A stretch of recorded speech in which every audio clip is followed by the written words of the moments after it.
Hello viewers, আমি jasmine. এই মুহূর্তে আপনারা সবাই কানেক্টেড আছেন জেসমিনস বেবি কেয়ার টক ইউটিউব চ্যানেলটির সাথে। চলুন আজকের ইন্টারেস্টিং ভিডিওটি শুরু করা যাক। আপনার সন্তান কি বয়স অনুযায়ী একটু খাটো? তাহলে আজ থেকেই একটা বিষয় খেয়াল করুন। কারণ অনেক বাবা মা ভাবেন আমরা সন্তানকে প্রতিদিন দুধ দিচ্ছি, ডিম দিচ্ছি, তাহলে তো লম্বা হবেই। কিন্তু শুধু দুধ, ডিম কিংবা কোনো একটি হাইট ফুড শিশুর উচ্চতা নিশ্চিত করে না। বরং প্রতিদিনের কিছু ছোট ভুল, যেমন খাবারে বৈচিত্র্য না থাকা, পর্যাপ্ত পুষ্টি না পাওয়া, বারবার অসুস্থ হওয়া, অস্বাস্থ্যকর খাবারে পেট ভরে যাওয়া কিংবা শিশুর গ্রোথ ঠিকমতো পর্যবেক্ষণ না করা শিশুর স্বাভাবিক বৃদ্ধির পথে বাধা হতে পারে। ওয়ার্ল্ড হেলথ অর্গানাইজেশন বলছে, শিশুর গ্রোথ পর্যবেক্ষণে বয়স অনুযায়ী হাইট বা লেন্থ এবং ওয়েটের ধারাবাহিক পরিবর্তন দেখা অত্যন্ত গুরুত্বপূর্ণ। আজকের ভিডিওটিতে আমি আপনাদের সাথে শেয়ার করব কোন 7টি ভুল শিশুর গ্রোথের পথে বাধা হতে পারে, কোন খাবারগুলো নিয়মিত খাদ্য তালিকায় রাখা উচিত, আর কিভাবে বুঝবেন আপনার সন্তানের গ্রোথ স্বাভাবিক গতিতে হচ্ছে কিনা। শেষের বিষয়টি সবচেয়ে গুরুত্বপূর্ণ, কারণ অনেক বাবা মা শিশুকে খাটো ভেবে ভয় পান, অথচ আসলে শিশুর গ্রোথ প্যাটার্ন স্বাভাবিকও হতে পারে। প্রথমেই চলুন জানি লম্বা হওয়ার আসল রহস্য। প্রথমেই একটি ভুল ধারণা ভাঙিয়ে চলুন। লম্বা হওয়ার কোনো ম্যাজিক খাবার নেই। দুধ খেলে লম্বা হবে, এটি একটি অতিরঞ্জিত কথা। ডিম খেলেই লম্বা হবে, এটিও নয়। আবার কোনো দামি হাইট পাউডার খেলেই উচ্চতা বেড়ে যাবে, এমন বৈজ্ঞানিক নিশ্চয়তাও নেই। শিশুর উচ্চতা নির্ভর করে একাধিক বিষয়ের উপর। এর মধ্যে আছে জেনেটিক্স, পর্যাপ্ত পুষ্টি, ভালো স্বাস্থ্য, পর্যাপ্ত ঘুম, শারীরিক সক্রিয়তা এবং রোগ প্রতিরোধ ও চিকিৎসা। তাই আমাদের লক্ষ্য হওয়া উচিত শিশুকে জোর করে লম্বা করা নয়, বরং তার শরীরকে তার স্বাভাবিক গ্রোথ পটেনশিয়াল অর্জনের সুযোগ দেওয়া। প্রথমে যে ভুলটির কথা বলবো, পেট ভরলেই খাবার ভালো। এটাই অনেক পরিবারের সবচেয়ে বড় ভুল। শিশু 2 প্লেট ভাত খেলেই বাবা মা খুশি। কিন্তু প্রশ্নটা হলো, ভাতের সঙ্গে সে কি খেলো? শুধু ভাত, আলু আর সামান্য ঝোল দিয়ে পেট ভরে গেলে ক্যালোরি পাওয়া যেতে পারে, কিন্তু প্রতিদিনের খাবারে পর্যাপ্ত প্রোটিন, আয়রন, জিঙ্ক, ক্যালসিয়াম এবং অন্যান্য মাইক্রোনিউট্রিয়েন্টস না থাকলে খাদ্য তালিকা অসম্পূর্ণ হতে পারে। ওয়ার্ল্ড হেলথ অর্গানাইজেশন বলছে 6 থেকে 23 মাস বয়সে খাদ্যের বৈচিত্র্য খুব গুরুত্বপূর্ণ এবং নিউট্রিয়েন্ট ডেন্স ফুড না থাকলে মাইক্রোনিউট্রিয়েন্ট ডিফিসিয়েন্সির ঝুঁকি বাড়ে। সেই জন্য শিশুর প্লেটকে ভাবুন পেট ভরানোর প্লেট নয়, গ্রোথ সাপোর্টিং প্লেট। তাহলে এবার প্রশ্ন আসে, শিশুর প্লেটে কি থাকবে?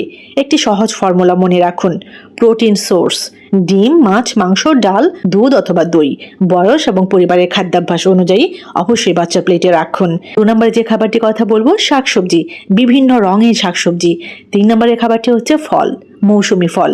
তাছাড়াও এনার্জি রিচ ফুড, ভাত, রুটি, আলু, ওটস সহ বয়স এবং প্রয়োজন অনুযায়ী শর্করা এবং হেলদি ফ্যাট।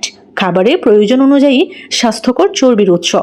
একটি খাবার নয়, পুরো খাদ্য তালিকার ভারসাম্যই কিন্তু আসল। 2 নম্বর ভুল, দুধ আছে তাই আর কিছু দরকার নেই এটা মনে করা। অনেক মা বলেন আমার বাচ্চা প্রতিদিন দুধ খায় তাই চিন্তা নেই। দুধ গুরুত্বপূর্ণ হতে পারে, কিন্তু দুধ কোনো কমপ্লিট হাইট মেডিসিন নয়। শিশুর প্রয়োজন বয়স, খাদ্যাভ্যাস এবং স্বাস্থ্যের উপর নির্ভর করে। তাই দুধের পাশাপাশি খাদ্য তালিকায় রাখতে হবে বিভিন্ন নিউট্রিয়েন্ট সোর্স। বিশেষ করে ছোট শিশুদের ক্ষেত্রে World Health Organization nutrient dense foods এর মধ্যে মাছ, মাংস, ডিম এবং ডেইরি ফুডসের মতো অ্যানিম্যাল সোর্স ফুডস অন্তর্ভুক্ত করার কথা বলে। 3 নম্বর ভুল, শিশু না খেলে জোর করে খাওয়ানো। এটি খুব কমন প্যারেন্টিং মিস্টেক। মা বলছেন আর 1 চামচ, শিশু মুখ বন্ধ করছে। মা বলছেন না খেলে লম্বা হবে না। এভাবে খাবারকে ভয় বা শাস্তির সঙ্গে যুক্ত করা একদমই ঠিক নয়। World Health Organization responsive feeding এর উপর খুব গুরুত্ব দেয়। শিশুর হাঙ্গার এবং সেফটি কিউস লক্ষ্য করে ধীরে ধৈর্য সহকারে খাওয়ানো এবং জোর না করা। তাই শিশুকে বলুন না এটা না খেলে তুমি ছোটই থেকে যাবে, বরং বলুন তুমি কোনটা খেতে চাও, ডিম নাকি মাছ। অর্থাৎ খাবারের মধ্যে ছোট চয়েস দিন। 4 নম্বর ভুল, শিশুর খাবারে বৈচিত্র্য না থাকা। একদিন ডিম, পরের দিন ডিম, তারপরও ডিম। ডিম ভালো খাবার হতে পারে, কিন্তু শিশুর পুরো নিউট্রিশন একটি খাবারের ওপর নির্ভর করা উচিত নয়। ওয়ার্ল্ড হেলথ অর্গানাইজেশনের ডায়েটারি ডাইভার্সিটি গাইডেন্স অনুযায়ী বিভিন্ন ফুড গ্রুপ থেকে খাবার দেওয়া নিউট্রিয়েন্ট নিডস পূরণে সাহায্য করে এবং ডায়েটারি ডাইভার্সিটি ইমপ্রুভড লাইনিয়ার গ্রোথের সঙ্গে খুব সম্পর্কিত। সেই জন্যই সপ্তাহ জুড়ে খাবার ঘুরিয়ে দিন। মাছ, ডিম, ডাল, মাংস, তার মধ্যে মুরগিটাও থাকতে পারে, দই অথবা দুধ, বিভিন্ন সবজি এবং বিভিন্ন ফল। একই খাবারকে সুপার ফুড বানানোর বদলে তৈরি করুন বৈচিত্র্যময় খাদ্য তালিকা। 5 নম্বর ভুল, জাঙ্ক ফুড দিয়ে পেট ভরানো। এটি খুব গুরুত্বপূর্ণ। শিশু যদি প্রতিদিন বিস্কুট, চিপস, মিষ্টি পানীয়, অতিরিক্ত মিষ্টি খাবার খেয়ে পেট ভরিয়ে ফেলে, তাহলে নিউট্রিয়েন্ট ডেন্স খাবারের জন্য ক্ষুধা কমে যেতে পারে। সমস্যা শুধু কত ক্যালোরি নয়, সমস্যাটা হলো ক্যালোরির সঙ্গে প্রয়োজনীয় পুষ্টি আছে কিনা। তাই শিশুর স্ন্যাক পরিবর্তন করুন। চিপসের বদলে ফল, বিস্কুটের বদলে বয়স অনুযায়ী পুষ্টিকর হোমমেড স্ন্যাক, মিষ্টি পানীয়ের বদলে পানি বা উপযুক্ত দুধ জাতীয় খাবার। 6 নম্বর ভুল, ঘুমকে গুরুত্ব না দেওয়া। আপনি শিশুর খাবারের দিকে তাকাচ্ছেন, কিন্তু শিশুর ঘুমের সময়ের দিকে তাকাচ্ছেন তো? ঘুম শিশুর সামগ্রিক ডেভেলপমেন্ট এবং ওয়েল বিইং এর জন্য খুব গুরুত্বপূর্ণ।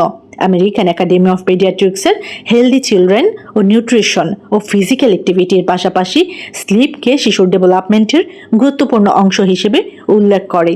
তাই রাত জেগে মোবাইল দেখা, অনিয়মিত বেড টাইম এবং পর্যাপ্ত বিশ্রামের অভ্যাসকে হালকাভাবে নেবেন না।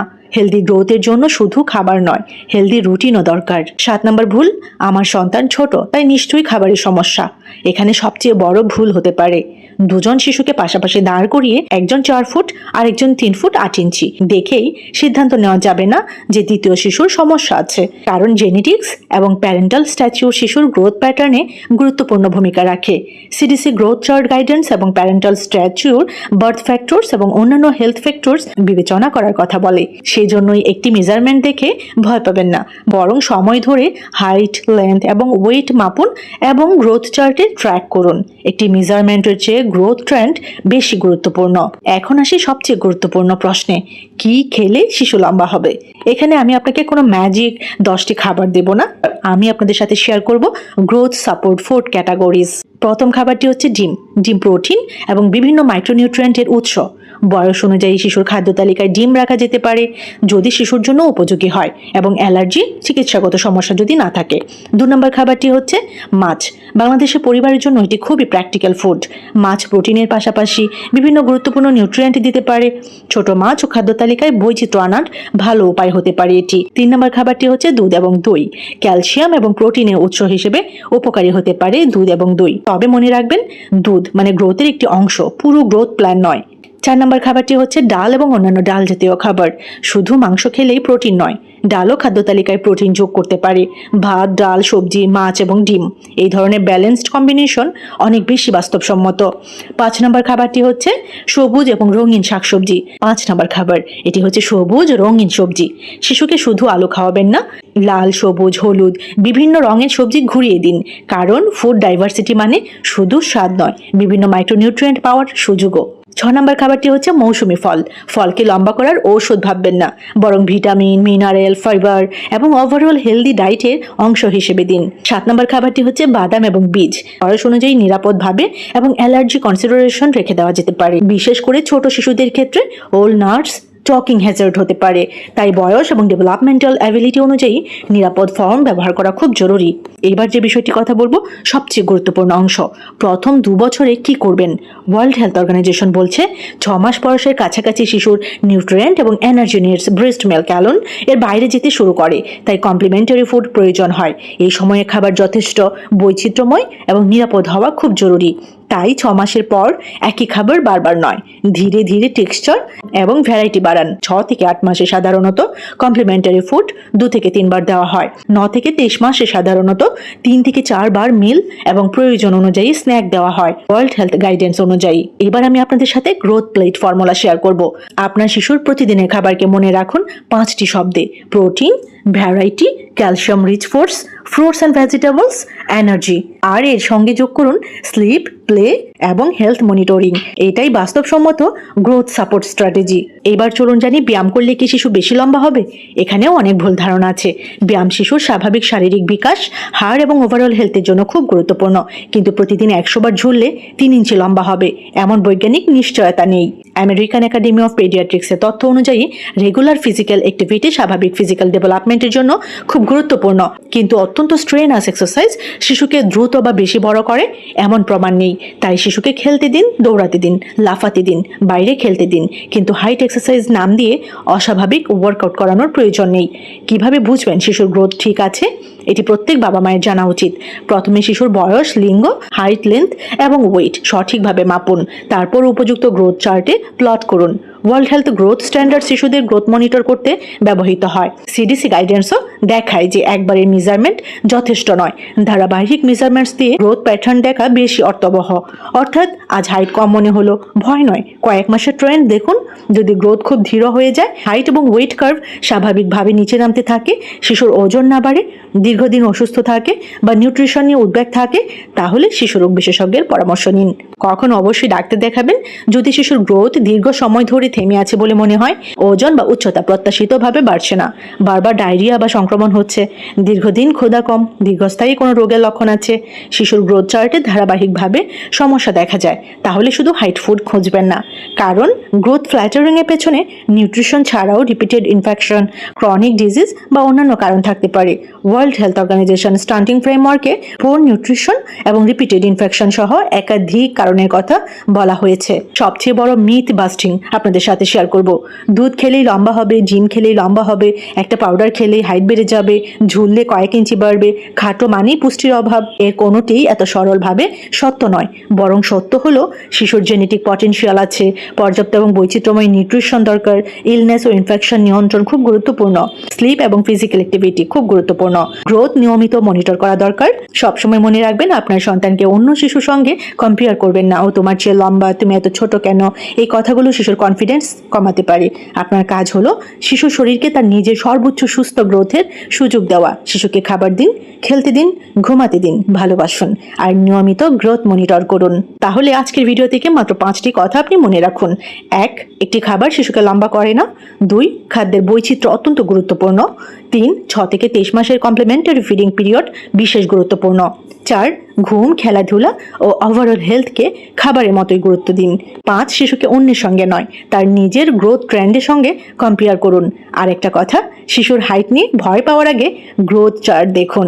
কারণ কখনো কখনো যে শিশুকে বাবা মা খাটো ভাবছেন, সে আসলে তার পরিবারের জেনেটিক প্যাটার্ন অনুযায়ী স্বাভাবিকভাবেই বেড়ে উঠছে। আপনার সন্তানের বয়স কত এবং তার হাইট বা লেন্থ কত? কমেন্টে আমাকে লিখে জানাবেন। ভিডিওটি যদি ভালো লাগে অবশ্যই একটি লাইক করে দিবেন, শেয়ার করে দিবেন আপনার সোশ্যাল মিডিয়া প্ল্যাটফর্মে। সবাই ভালো থাকবেন, বাচ্চাদেরকে ভালো রাখবেন। আল্লাহ হাফিজ।